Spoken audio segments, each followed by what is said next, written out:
very true. And the amazing thing nowadays is that even if someone doesn't have those people in their close vicinity, they can find them online. You can find them on social media. Exactly. For me personally, I'm so isolated where I am, and for me to meet these people, I met them through the books that they've written. I Yes. dove into books and I just read and read. I mean, that was actually how I started getting my awakening, through Yes. reading. And it all happened one day while I was driving on the freeway, and it was like things just connected, Wow. and everything just made sense. The reason Yeah. why I'm suffering, the reason why things were not going the way That's I think amazing. it is. Like it like was my mind broke away from focusing on all the pain, and actually just and there was like a sense of peace and acceptance of just how of the things that I can't control. But I don't want to go too much into that right now, because I Okay. want to dive into the meat of our conversation. Okay. And I want to ask you, you know, like, one second, what type of people find themselves in toxic situations and Mm. in toxic relationships? What type of people? Is that the Yeah. question? Yeah. What Okay. type of what type So of I would people? say just about everybody out there, okay, that is a human being has found themselves in toxic situations and toxic relationships. The only difference is that some people are more vulnerable and open and willing to share the truth of that, and most people are hiding. They put Mm, masks on, they pretend to be better than they are, they pretend to be more superior than other people, but it's a game. And most people, like I don't know if you can live on planet Earth without experiencing toxicity. Then it's like move to another planet, right? mm, So on planet Earth, I believe that everybody is have at some point in their life has experienced some major toxicity, whether that is the relationship with their family, the relationship with themselves, the relationship with their business, the relationship with work, the relationship with their health, right? So the relationship with money, the relationship with food, the relationship with how they feel. So yes, I think that toxicity is a part of life on planet Earth, and what we need to do is recognize it and learn how to eliminate it from our life as much as possible. Yeah, but I would be lying if I say right now I have no toxicity in my life whatsoever. I'm just perfect and everything's perfect. Like, no, there's definitely toxic situations that I have had to deal with, right?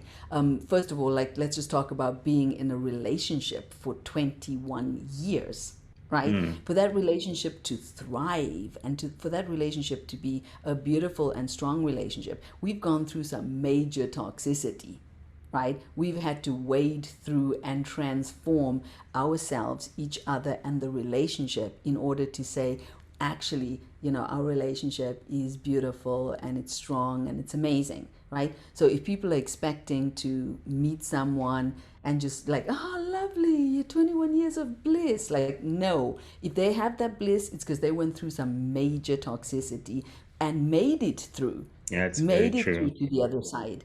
Now, I don't know, like, if I would say major toxicity, I would say around every 7 years or so, we've Mm. hit that, we've come against that toxicity, we've survived it, and it's made our relationship stronger, right? So no, there is no escape from toxicity, and I think most people, as I said, lack vulnerability and wear masks. And, So it might look and like everything's okay on the outside, yeah. and they could be dying inside, and they could be behind closed doors, stuff that nobody knows about. And what's your view on people that, so you explain that you've been in a 21-year relationship, you do have toxicity that comes in and that leaves. What about the Mhm. ones, what about people that find themselves in a toxic situation and it's a recurring toxicity situation or with toxic people, what are kind of steps that a person like that can begin to take to end this cycle of finding Yes. themselves in toxic situations, or even if they find themselves in one, be able Yes. be able to break that cycle and start to actually gain inner peace. Absolutely. So the foundation, we have a 7-step formula you can see behind me with my stuff, right? So there's the Mahima mindset, that is the name of the company that we have. And then we do this thing called the Own Your Superstar training. And it's, our 12-month journey where we take people on a deep transformation journey, right? We also do like a 3-day event where people can come and enjoy and get quick transformation just like in a short amount of time. But our formula is a 7-step formula that I can share with you right now. The first part of the formula is self-love. That's the first part of the formula. And self-love is the foundation to a happy life. Like it's the foundation to gaining your voice. It's the foundation to healing yourself. It's a foundation to being able to set your boundaries. It's a foundation between, allowing, because we allow toxicity, right? Where in every situation, some of us feel like, I have no choice. No, you have a choice. You always have choices. You're born with free will. You're making decisions every single day that are going to be affecting your life. When you love yourself, you start making better decisions of what you say yes to and what you say no to, because you're saying yes and no every single day, right? So to be able to stop getting in that cycle of toxicity, self-love is the key. Yes. And Hmm. self-love is all about doing rituals that connect you to your power. Self-love is about creating more beautiful relationships in your life, saying, I deserve it. I'm enough. I'm worthy. I'm worthy of the greatest life. I'm worthy of getting respect. But you're going to give yourself that respect first before you demand it from anyone else, Hmm. right? So if you like, instead of just blaming, because this is the problem with toxicity, there's a lot of blame, right? It's his fault. It's the government's fault. It's my children's fault. It's always someone else that's creating for you this feeling of the toxicity, as opposed to, this is my Mine, emotional state. I yeah, own taking it, and I responsibility. thank you. Yes. Thank you. Yeah, and I transform it. So self love is the key. And just to quickly go through the formula, then the second thing is knowing your talent in the world. Your genius. I call it your genius. What's your talent? My talent is facilitating transformation. Then you want to take that talent and do something powerful with it in the world, right? You want to have a mission that you can use this beautiful talent and do something meaningful in the world. That's your mission. That's the third step of the formula. Then you need to learn how to deal with fear. Because a Hmm. lot of the time, toxicity is all about staying in situations because you're afraid of change, right? So Yeah. you may have a relationship with someone and you're afraid of what being alone is going to feel like. You're afraid of, what that person is going to do if you reject them, right? So there's fear is a lot of the reason why people stay in toxic situations. Hmm. So in our formula, we learn how to reduce fear and increase the feeling of being unstoppable and fearless, right? So we really work on giving you tools to manage fear so that you can step into a bigger version of yourself. So, and then that's 4. And then the fifth part of the formula is relationships. Yes, a lot of the time, our toxicity comes from our relationships. Yes, like I meet people all the time that the relationships are toxic because the relationship with themselves is toxic, right? The relationship with myself was toxic. I was Hmm. abusing myself before I, went to India, and before I went on all this transformation. I didn't like myself that much. Even though I was beautiful and everyone's like, oh my God, you're so beautiful. It was all on the external. Inside, I felt rotten. I felt scared. I felt insecure. I felt not smart enough, because I had to leave school when I was 16, because of, abuse story at home. So inside I wasn't feeling, outside I was making up. I looked amazing. Everyone, oh my God, she's a beautiful woman. So the relationship with yourself is going to set the standard for the relationship with other people. So you start having So self true. love, you start having self respect, and suddenly you're just like, no, I'm sorry, I'm treating myself good these days. So you don't get to treat me less than I'm treating myself. Absolutely. You And know you what I don't, mean? Yeah, and you also don't lose yourself trying to win the affection of other people as well. exactly. Mm. Exactly. So, and then then the other parts of the form. So that's relationship. There's a lot of work to do when it comes to toxicity, and especially with family members. I mean, you'll be amazed at how much people are ripped down by their family, made to feel less than amazing. And it's just normal. That's just how it is. You have your place in the family. Somebody is maybe the good guy. You get to play the bad guy. There's all these weird things that goes on in families, right?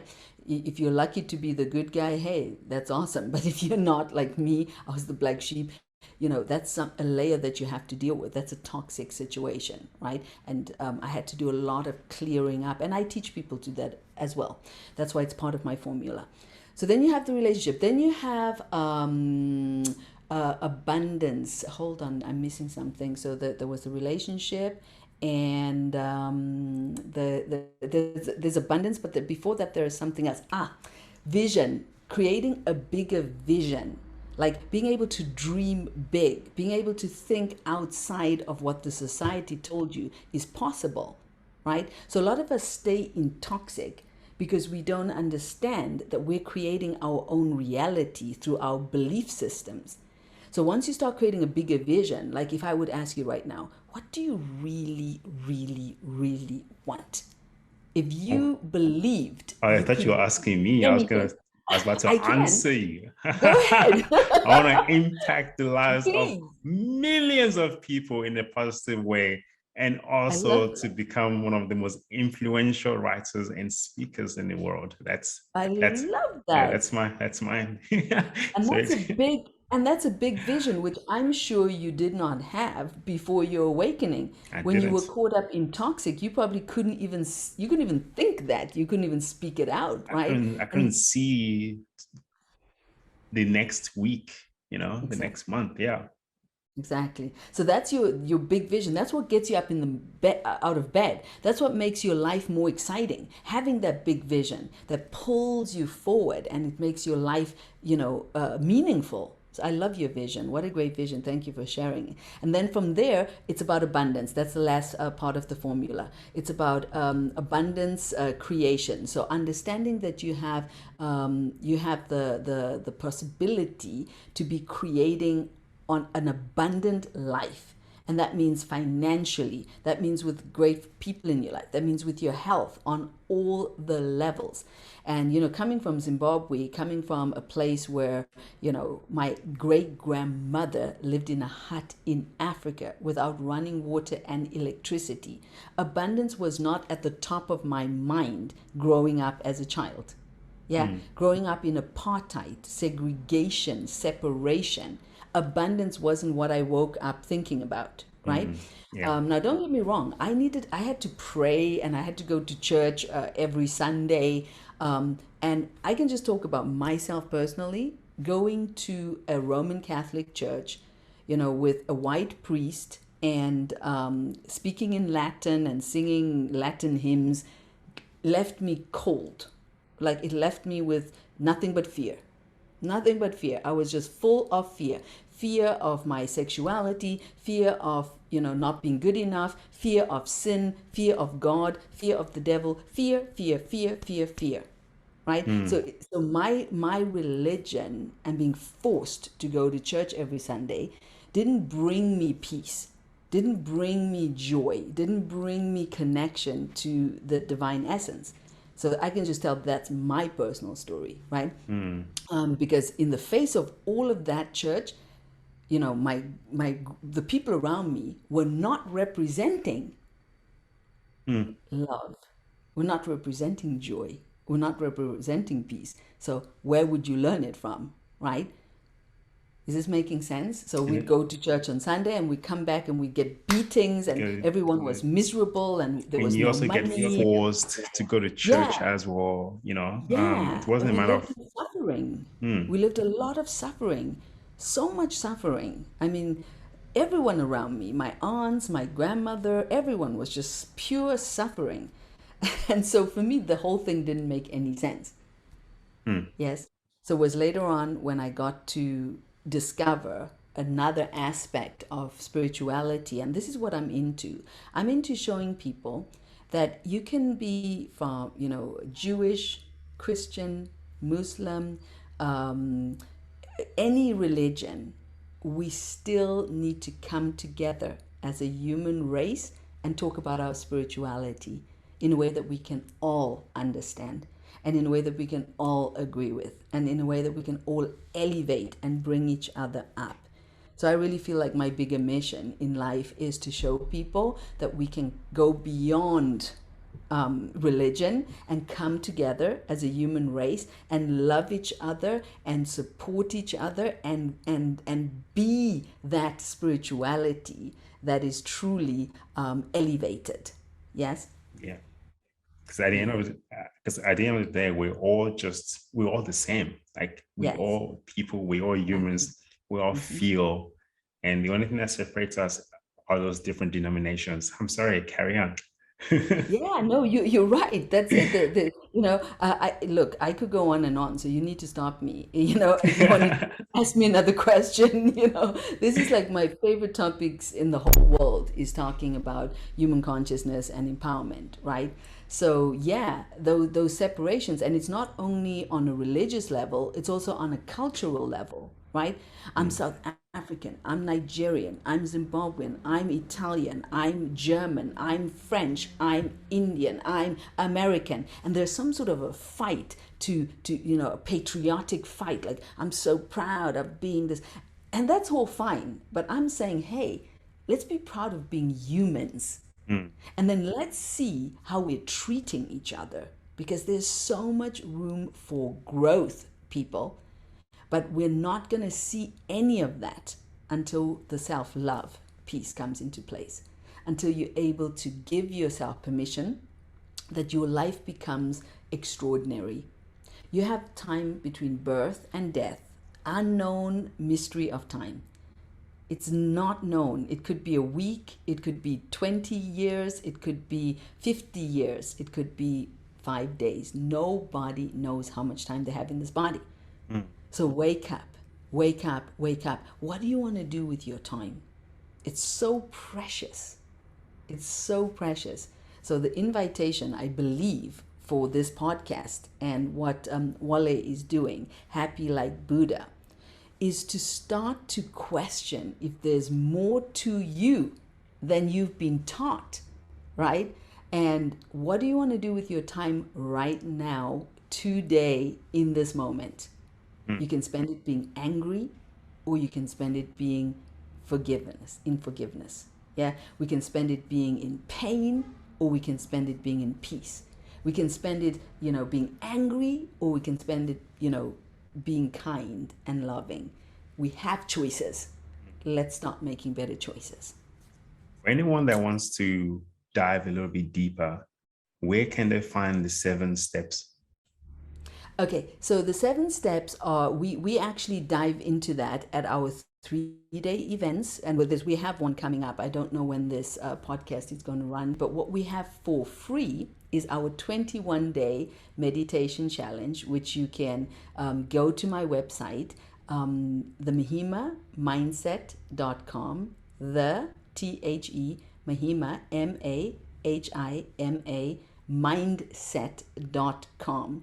And you just go over there and you can put your email and everything in, and we'll send you the 21-day meditation challenge. And it's a free challenge. You can do it by yourself. Everyone tells us that when they do this challenge, they experience more peace, they experience more joy, they experience more focus in their daily lives. And then if if you already start the challenge, you're like, oh my God, we want to have more, then you're already in our mailing list, and you'll start getting more information about events and other stuff that we're doing, so you could get involved in it. Thank you so much, Mahima. I really appreciate you coming on to the Adewale podcast. I'm sure you guys have also learned quite a lot. And if you're not just subscribed to this podcast, just click that subscribe button. If it is YouTube over there, I'm not sure. I'm not so sure. And also just follow us, because it is the right thing to do. Thank you so much. I appreciate this. I have just loved every minute of this, Wale. Thank you for doing this. Thank you for putting all these people together. Thank you for those people listening. If we've pushed your buttons a little bit today, we're doing a good job, because I know that for me, building a 7-figure business that goes all over the world and transforms people's lives has happened because I've been willing to be questioned. I'm willing to be questioned. I've questioned everything that I've been taught, rebuilt a new version of myself that can succeed in the way that I want to succeed. So I highly encourage you to, even if we push your buttons, keep leaning in and say, tell me more, tell me more. Thank you so much, Wale. Thank you. Thanks everyone for listening. Thank you. Fantastic. All right.